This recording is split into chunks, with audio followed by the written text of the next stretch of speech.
All right, well, I guess we will get started. Thank you to my wonderful in-person audience. I brought props today. Presentation. For those of you that can't see me on camera, I am 36 weeks and some change pregnant, but yeah, I'm happy to be here. My name is Sierra Dodd. I have met with some of you virtually. I am the EO and Title IX Regional Director for 4 of the colleges. Estrella, Chandler Gilbert, GCC, and Phoenix College. So on top of pregnancy and parenting, there are a few other things under Title IX and Title VI that I oversee for those colleges, and we'll go over that just quickly so that you guys have the information, and then we'll dive into pregnancy and parenting specifically. And I want to leave plenty of time for questions because that's where the bulk of what you guys want to know comes into play in specifics. So we will jump right in.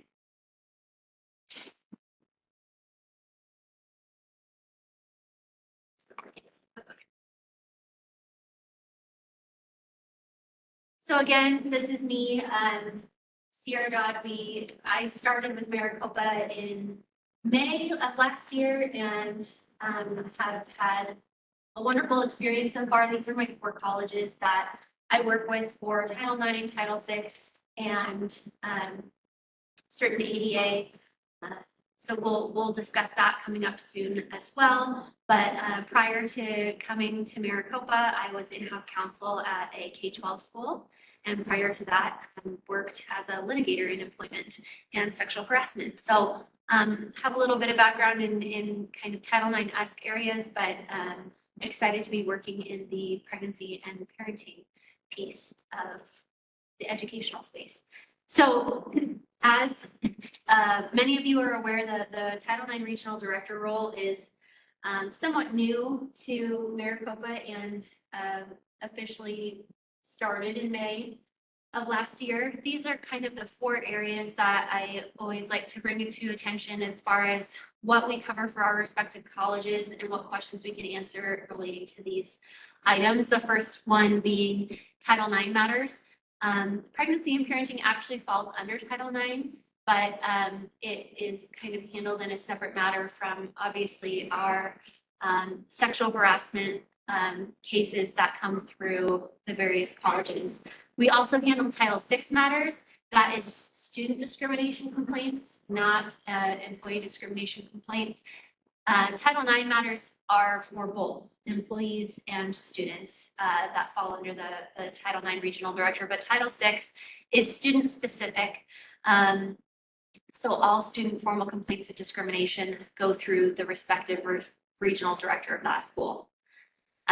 Pregnancy and parenting requests, like I said, this does fall under Title IX, but it is a separate process that we are here to learn about today. And then the Accommodations Review Committee, which is also new, the ARC will take formal requests for reconsideration of accommodations if a student is unsatisfied with accommodations granted by DRS. So that is a new process, appeal process that was just put into place as well that regional directors are a part of. And I'm hoping to send this slide deck out to everybody who's part of this presentation today. So I wanted to include some links that you can either use yourself or pass along to students who are in need of them. The first one is Title IX filing a formal complaint. There is space to do that online through that link. Obviously, they can also give me a call or email through any of my personal contact information, but the link is a direct complaint that comes to my inbox, as well as Title VI, the student discrimination complaint form. This is newly put up on the website. This is a new form, and it is for students to fill out, not for employees, but it's helpful to have if your student is in need of a place to bring this and doesn't want to have that phone conversation or wants to do it online. And it's very prominent on the website, Kelly, so that if you get them there, it's a very nice, prominent website. Nice big square. Yeah. So that's new as of last month, I believe, and available for students to fill out. And items 1, 2, and 3 will all go directly to me and I'll be notified for my colleges that they came through in real time. So no need for follow-up as long as those are being submitted. And then the third one is the pregnancy and parenting request, which is what we'll be talking about today. So I know I have a kind of mixed bag of attendees here in different roles. But for faculty, this is a great link to put in your syllabus or to hand out email to students who come to you and let you know that they're pregnant. It's a big blue button that they press and fill out the request form and it comes straight to me. So that's a really direct way to get them the assistance that they need through there. And we will just dive right into the process of it. So this little infographic is at the top of all pregnancy and parenting requests that students see on their end when they fill out that pregnancy and parenting request form. And it's just a step-by-step of the process that it goes through. So first of all, they fill out the form. And once they hit submit, it comes straight to me, at which point I set up a meeting with the student to discuss details of what their specific concerns are, what their scheduling looks like, what their pregnancy looks like so far, just as far as in-person versus online capabilities and comfort levels. And we have that initial discussion, at which point I let them know what the rest of the process will look like. I let them know I will be reaching out to each of their instructors to set up meetings and to discuss what essentially the student and I discussed on top of their form to work out logistics for each individual course. It's a really individualized process, and I've had multiple semesters under my belt now to the point where some instructors say, oh, well, we spoke last semester. Each time is a new student, a new pregnancy, a new course that requires a new conversation, unfortunately for our busy schedules, but I know that they don't take long and they are always valuable in the sense that everyone feels better about the rest of the semester moving forward after you're done with the meeting. So there's a meeting every time. I always like to make that clear. Every request that comes in, a meeting follows with that instructor for the semester. And then once the instructor and I go through logistics of what their course looks like as it relates to the adjustments requested, then I send out a follow-up email to those instructors and say, this is what we spoke about.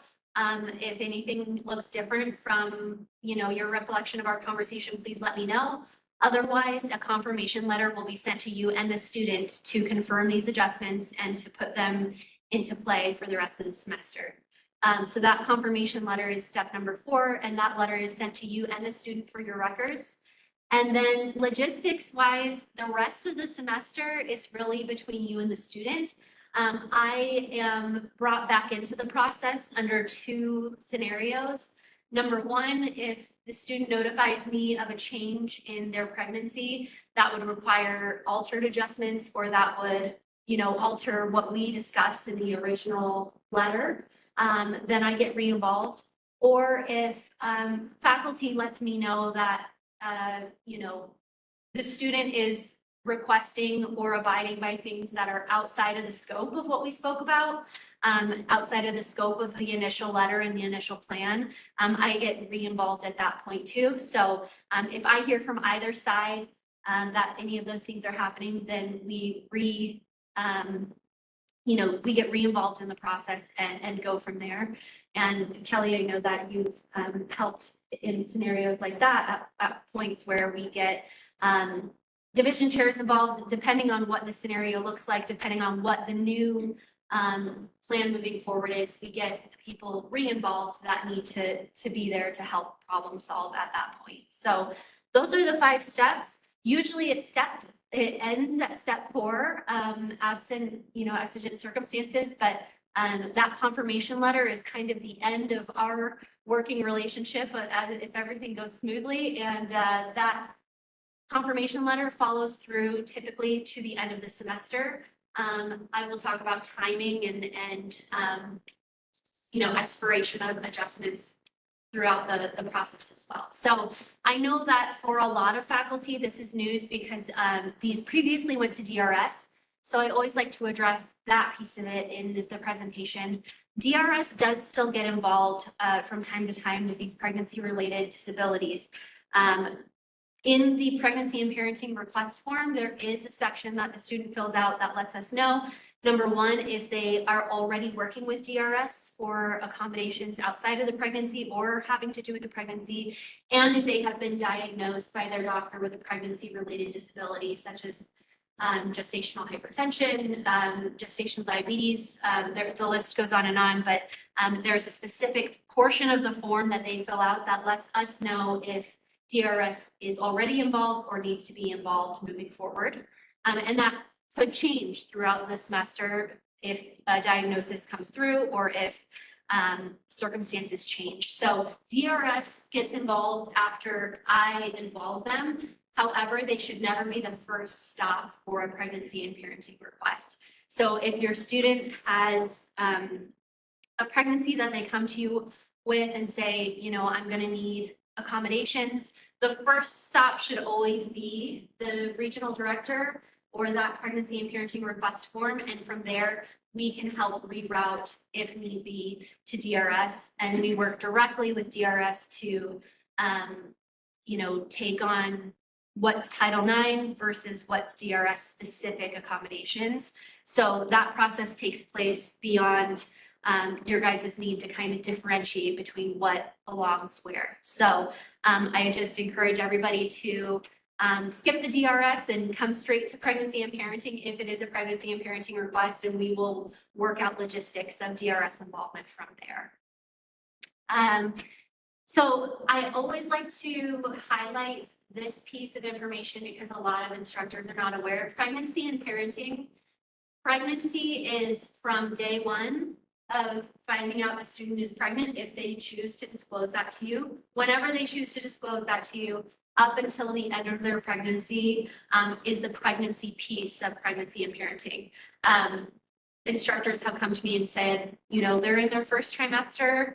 They're not going to deliver while they're in my class. So, you know, is there a need here? And I said, yes, there's a need from the day they find out and let you know till the day that they give birth. That's the pregnancy piece of pregnancy and parenting. And anytime throughout that point, they are entitled to fill out a form and get those adjustments put in place. The parenting piece, however, does have a finite timeline. There was some issues as far as drawing a line somewhere because we had requests coming in, and this is kind of previous to this Title IX process being carved out, but we had scenarios where there were 11, 12, 13-year-olds who were having doctor's appointments, and then a wide variety of students were coming through the pregnancy and parenting process to get those adjustments when realistically it was created under Title IX for that pregnancy and early parenting period. So we, as a district, per case law and different, you know, discussions had above my pay grade, they decided that the 8-week postpartum period was the ending of the parenting period under Title IX. So I've had a lot of requests come in where their due date is in February and 8 weeks postpartum would still put them in April, where there's that gray area of, well, okay, well, what about May? What about the first 2 weeks of May that we're still having class? What I always say to faculty is that that gray area is completely up to you and the student. We always encourage, you know, flexibility and involvement with the student that works for you and your course and the student for everyone to succeed, but it's not going to be under the Title IX requirements or purview in that gray area. It's just going to be for that 8-week postpartum period. So that is the parenting piece of parenting, and anything outside of that 8-week period will be between you and the student to either continue those adjustments moving forward for however long you mutually, you know, decide, or you know, work out separately amongst yourselves to adjust or to modify. So this drop down that you're looking at on the slide are the adjustments in the pregnancy and parenting request form that the students have to choose from. A lot of times they choose other, and that could mean that they are in need of environmental hazards, you know, where they're in a chemistry course and they are not comfortable using the chemistry equipment or the chemicals being used in the assignment, or they could need a larger desk or a different chair, or this is not an all-inclusive list and it doesn't end with the things listed here, which is why there's an other option. But when we did not have a drop-down menu, it was so wide and vast for the student to understand what they were entitled to that this became a helpful guide for students to understand what their options are and what they might need moving forward. So the most common are numbers 2 and 3. Waiving penalties for future pregnancy-related absences and pregnancy-related extensions and/or future makeup opportunities. So most of the time, I would say 80 to 90% of the time, 2 and 3 are clicked, sometimes more, rarely less, but those two are our most utilized options.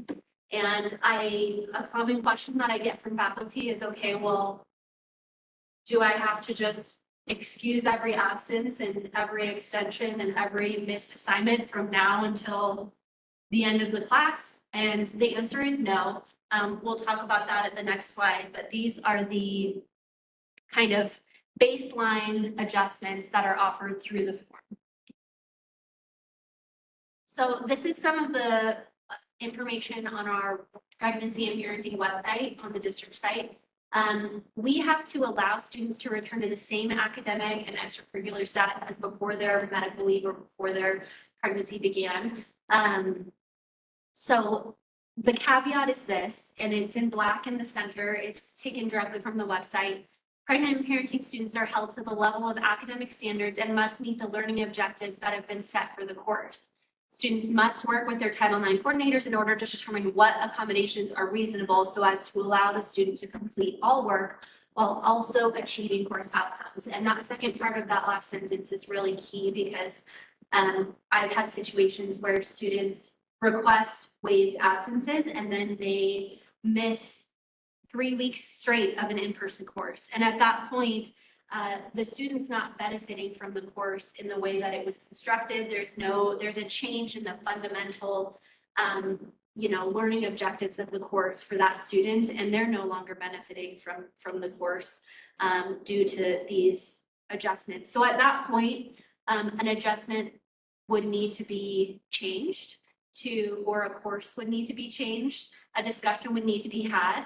And that is one of the scenarios where, after step 4, step 5, an instructor realizes that the student has missed 3 weeks of class and reaches back out to me to let me know, this paragraph is kind of coming to light and it's not, I don't believe the student is meeting course outcomes per the adjustment letter. So it is not an end-all be-all or a catch-all when it says absences must be excused, extensions must be given. It doesn't mean any and everything from beginning to end of the semester. There are limitations, and that's for the benefit of both the faculty member and the student, right? Because we don't want them to be enrolled in a course and getting credit for a course that they're really not benefiting from due to so many absences or so many extensions or so many adjustments being put in place that it alters the material foundation of the course.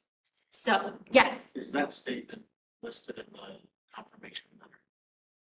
This sentence? No, it is not. So there is a checkbox at the bottom of the pregnancy and parenting request that has this language as well as language discussing the need for students to proactively communicate with their professors about the need for these adjustments, these extensions, these absences, upcoming absences where feasible. So they're under that understanding when they fill out the form and they have to acknowledge that they, acknowledge that before they move forward.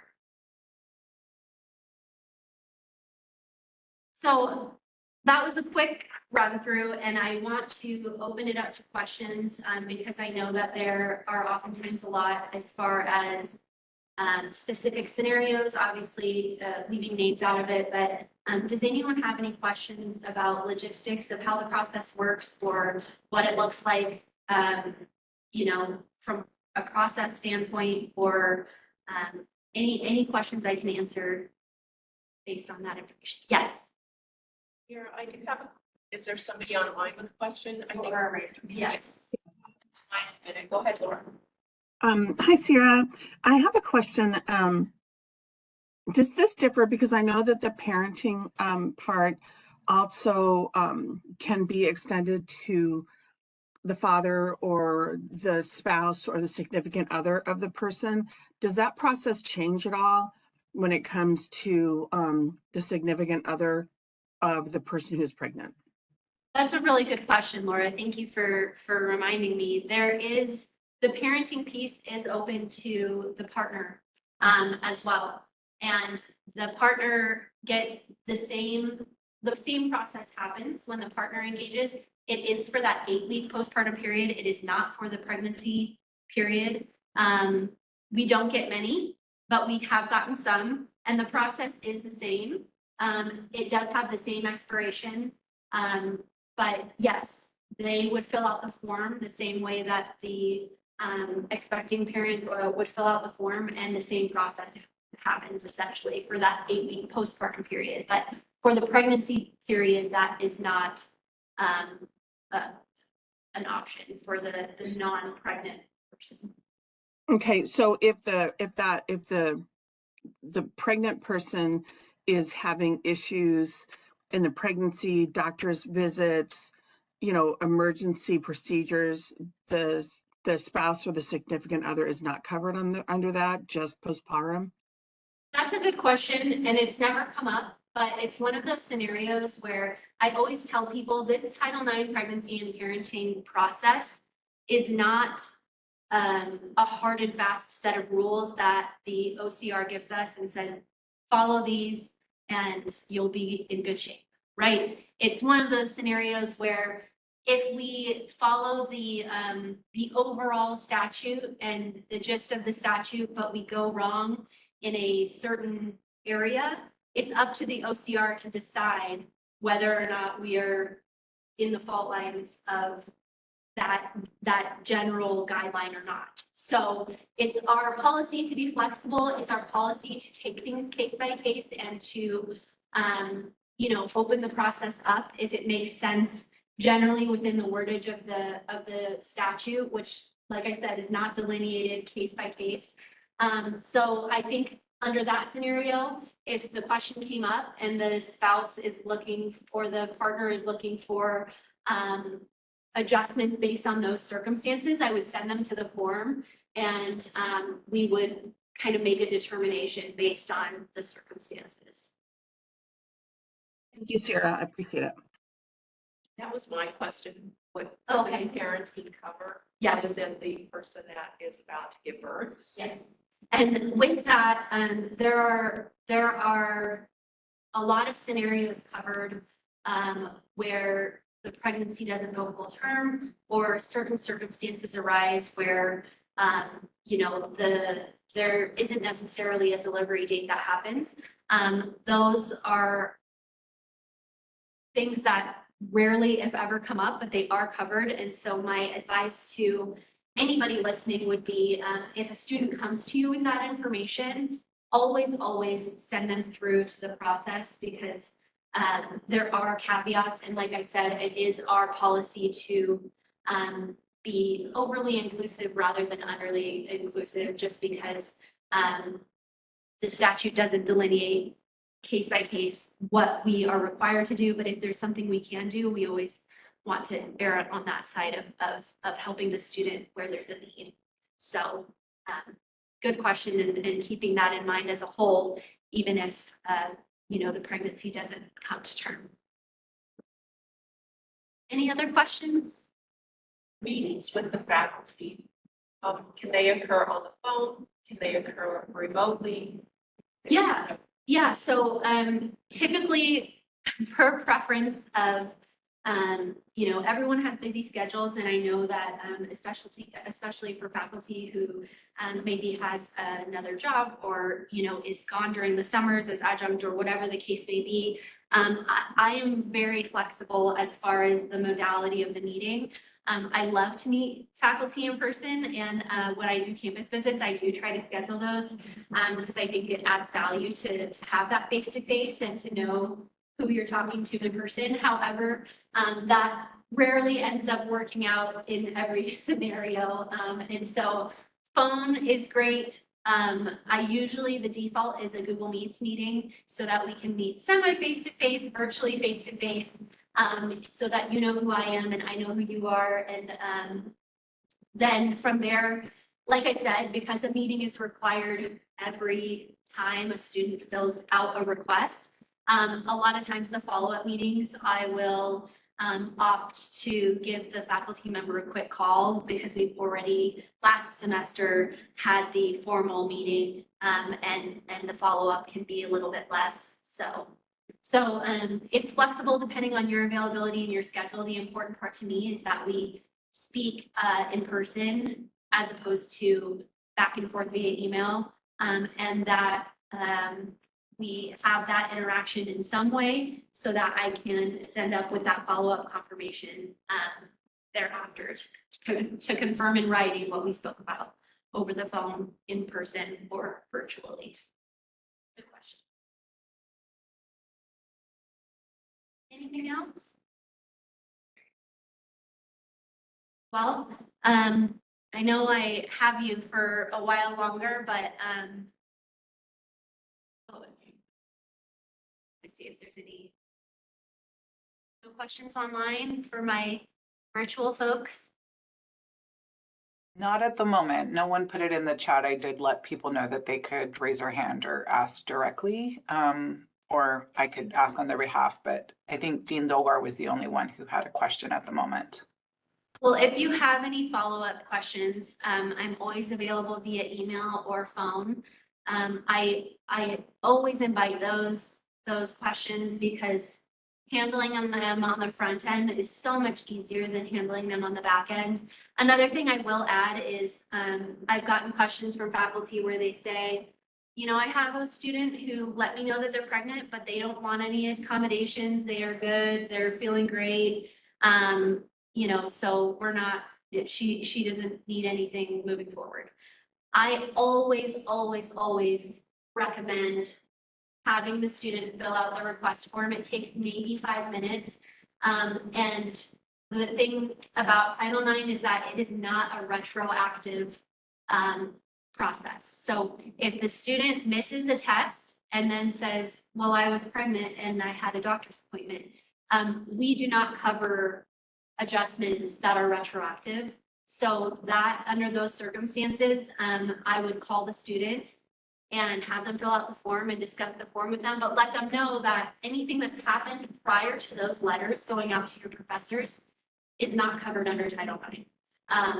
And I've even had students reach out for, last semester, they had a class and they were pregnant and they missed a test that they were not allowed to make up. And they're asking me for, you know, for retroactive grade changes or adjustments in that regard. And it's a hard no, and it has to be a proactive process. That's the only way that it works, and that's the only way that it's fair. But part of that proactive process is that the student's aware that it exists. So we always encourage, even if the student doesn't want to fill out the form and ends up not filling out the form, it's easier for everyone all around if the form is sent to them and they're notified of their options should they need them. At which point, if they miss a test and they miss a quiz or they miss the final and they say, well, I told you I was pregnant, you know, at that point you have some level of protection in the sense that you gave them the resources and they chose not to exercise that. And that's, you know, the onus is on them to engage in that process once they're aware that it exists. And so that's what I would say. If there's students who are not interested in participating in the Title IX process at this time, always offer it up. I would recommend putting it in your syllabus so that there's no doubt of their ability to access the process, understand and be informed of the process, and then that essentially helps you feel resolved in the sense that you did everything you could to notify the student that there are options, and if you choose not to move forward with them, then that's your, personal decision. So that would be my recommendation. Sierra, will the slide deck be made available? Yes, it will. I want everyone to have quick and easy access, especially to that links slide, so that that can be a tool that you just copy and paste where needed in an email or in the syllabus or wherever you feel like it should be made available to students. But those are really easy ways to provide an avenue of resolve for a student without having to go through any explanatory process or further steps. So definitely we'll make this slide deck available for you guys.